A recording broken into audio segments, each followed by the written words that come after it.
This is episode number 22, and today I'm talking about how we can avoid quitting.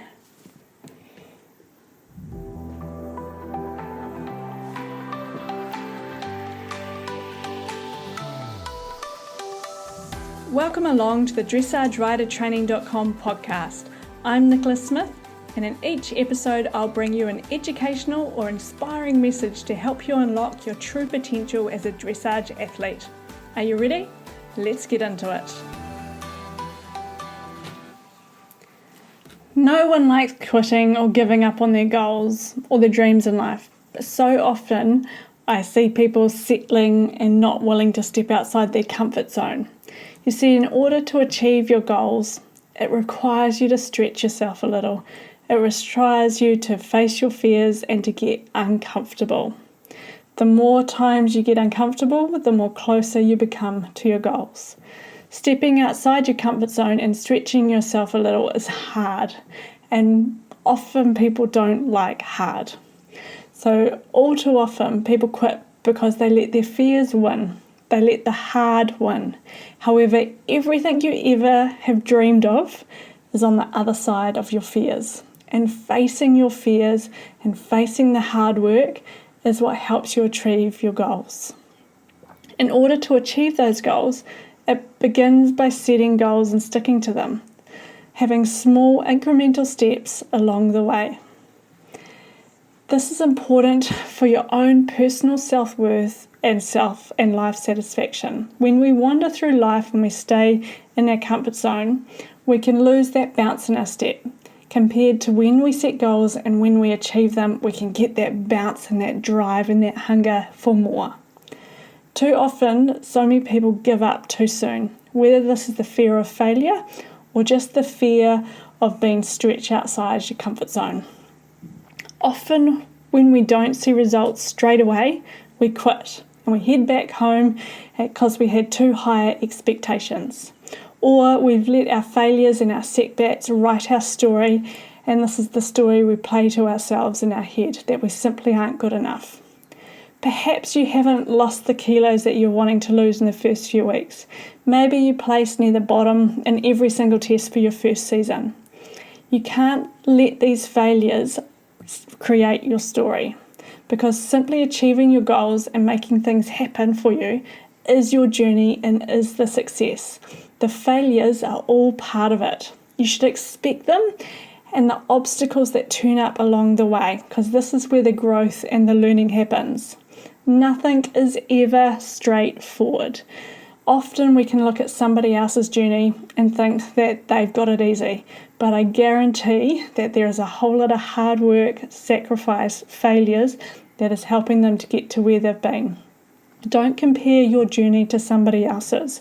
If this is your first show and you're heading out competing and you had a bad day, don't compare yourself to somebody who's been out competing every month for the past couple of years.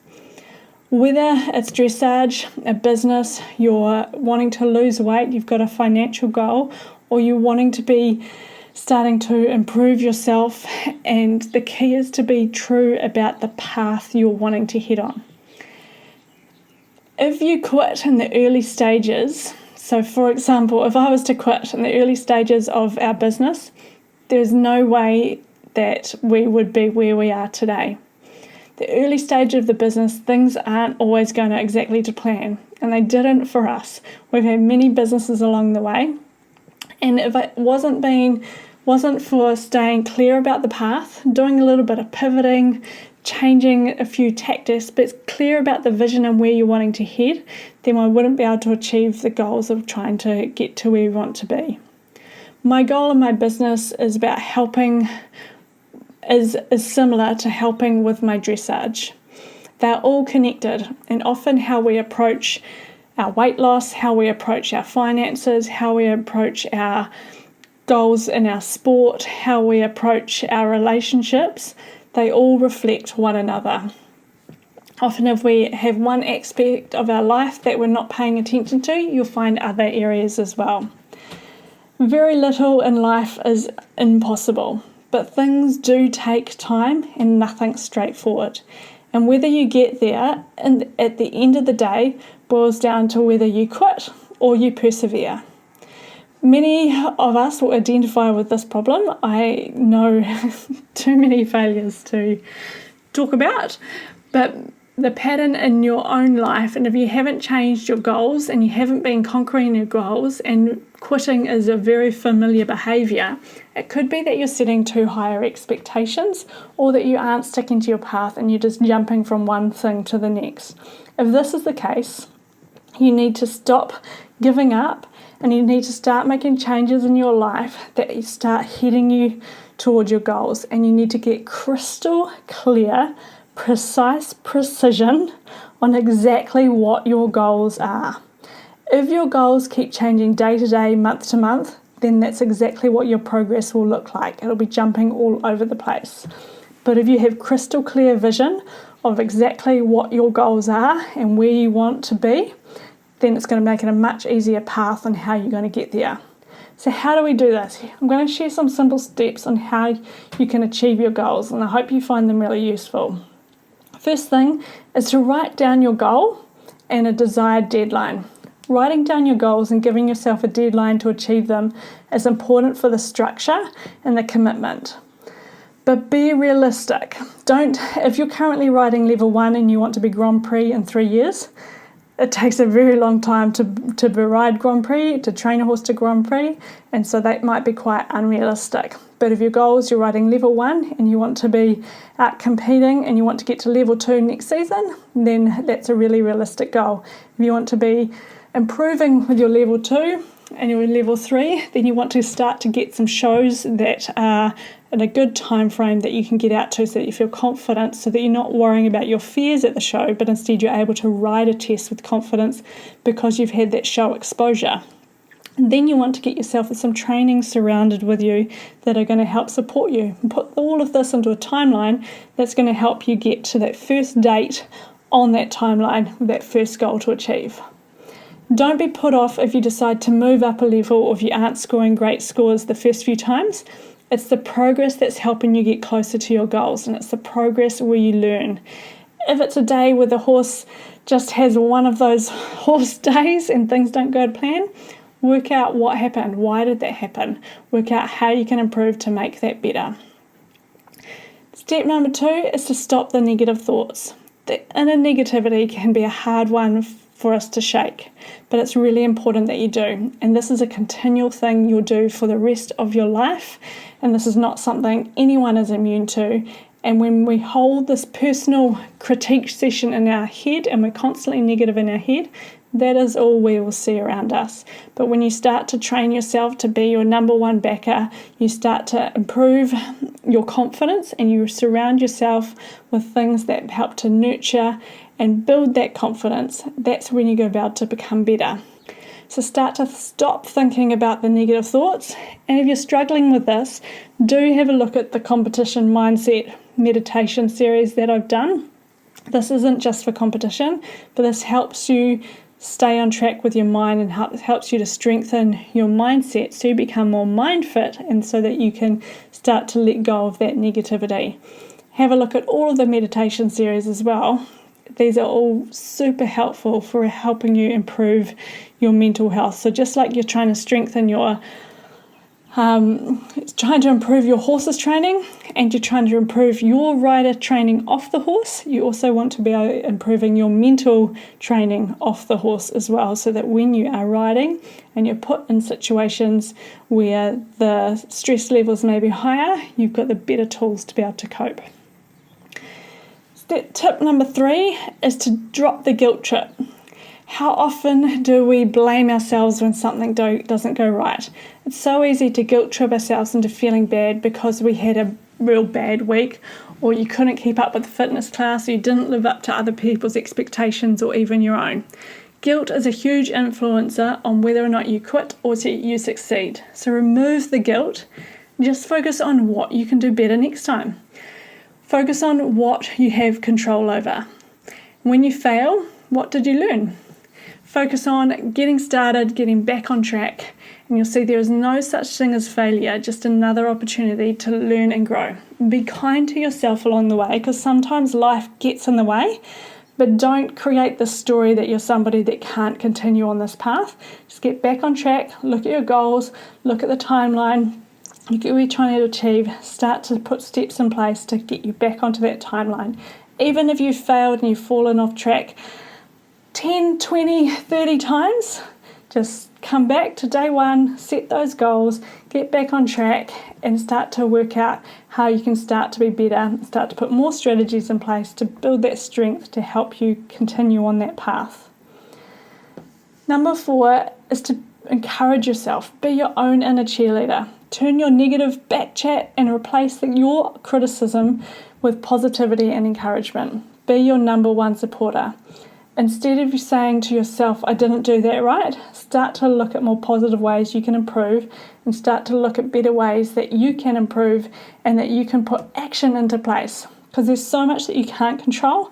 All you can control is how hard you work and your response to it.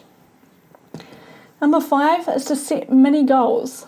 Breaking up your major goal so that you've set a timeline for. So say it's in 6 months' time, you're wanting to compete at a certain level. Now set those mini goals. So breaking up your major goal into little goals to make them more manageable. And so say your goal is to compete, you're wanting to head out, do level 1, and you're wanting to do that in 6 months' time.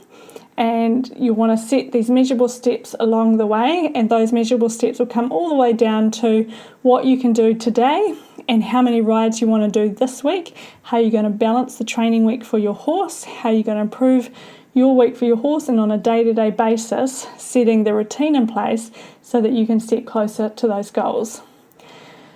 Often we can look at things and it can become really overwhelming if we set our goals too high and we make them unrealistic. So setting bite-sized goals with measurable steps in place that are realistic to help you get on track. So start by setting yourself a 1-year goal, a 6 month, a 1 month, a 1 week, and a 1 day. And what is it that you can do today that can help you step closer towards your goal? My tip for you, what you can do today, is to write this timeline. Set it out, put it pen to paper. Take it out of the space of the what ifs, the possibilities, and turn it into actionable steps that you can actually apply to get yourself to where you want to be. When you put it to paper and you make it achievable, this is where you cultivate that inner confidence, because you start to smash those daily goals and you start to realize that this is easy, I'm on my track. You build this confidence, you start to get the support around you to be able to get yourself to where you want to be, and this is where you start to change your internal world, because you're improving yourself by achieving those small goals and staying on track towards those goals of where you want to head. Number 6 is visualize your desired future. Start picturing yourself riding down that centre line at that show, or heading out on that hack, that beautiful weekend that you may have booked, and it's a big hack across the countryside with a big group of people. Whatever it is that you've set your date for, start to visualise yourself and what you're wanting to do. If it's not riding, visualise the business you want. Visualise the place you want to visit. Imagine the emotions that you will experience when you hit that vision in real life. Create a pin board, a vision board, an inspiration board for you to look at on that day that you've put pen to paper. Now, with all of this, you can break it down into your writing goals, your business goals, your financial goals, and you create different boards and visions and different timelines for each of these. Don't try and cram it all into one timeline. So break it down into what you're wanting to achieve in each area, and then create the timeline for that area. So writing might have a timeline, but if your goal is to improve your financial situation, if your goal is to improve relationship, family, then set yourself timelines on little things you're going to be able to do to improve those as well. And then visualize yourself at those destinations on that date that you've put on paper. And the more emotionally connected you are to your future, the more you're going to strive to get there, the more you're going to stay on track, the more you're going to stay on path. Visualization is hugely powerful, and the key is to picture this every day. So put it somewhere every day that you'll see it and look at it. So it's going to help you stay on track towards your goals. Number 7 is keep your fear under control. Fear is one of the most powerful emotions that has the ability to hold us back. So be brave and be honest with yourself and realistic with yourself. Identify your fears, write them down, and write down how you would feel from now if you achieved nothing in a year's time. When we look at our fears head on, and we look at not achieving our goals, this can be even more powerful than not chasing them. So if you have the feeling of regret, this can be more powerful than the feeling of the uncomfortable. So identifying what it is that you fear and putting actionable steps on how you can overcome that, and use the power of not achieving those fears to help you face your fears, face the uncomfortable, and to be able to overcome those. Number 8 is be accountable. An accountability system is a great way for you to achieve your goals regardless of what they are. So enlist the support of a friend or get a diary to help you stay focused and keep track each and every day towards your goals. Number 9 is to reward your progress. Celebrating is all part of the fun. And sometimes we wait till the very end and we don't celebrate the journey along the way, but life is short, and so if you're hitting those milestones, take a moment to congratulate yourself, be kind to yourself, and set up a reward system to help you reach your mini goals.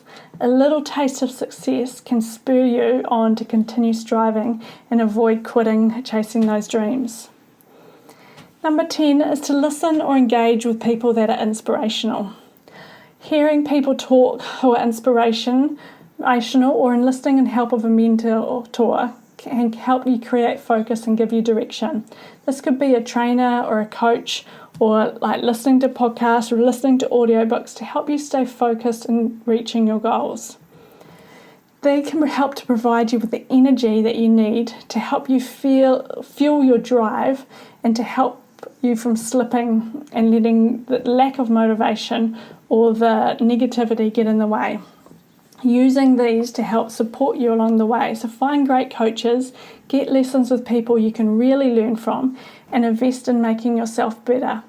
And think about when the negativity does come in, how can you avoid those situations? But often you can't avoid them because those situations both have positive and negative elements to them, but how can you improve your reaction to those environments, and how can you improve yourself so that when you are put in those situations, they don't become something that makes you just want to quit and give up and avoid chasing your goals. So put strategies in place to help you persevere with your dreams and avoid quitting. So decide today that quitting is simply not an option, and to continue to pick yourself up every time you fail, even if you've failed hundreds of times. Nothing in life beats the feeling of when you chase your goals and you live your dream. So don't be afraid of failure. Chase those goals, work hard, improve your mental health as much as your physical health, and keep chasing those dreams and creating that visual of where you want to be, whether it's personal or your sports, whether it's financial, your relationship, your home life, whatever your goals are, put those timelines in place and chase your goals. Realistic steps along the way. And just as I'm about to finish this, make sure you take the opportunity to put some time aside to actually put this into place, and try and look at this each day and visit it each day to help strengthen those neural pathways, that mental health, to help you stay on track towards your goals.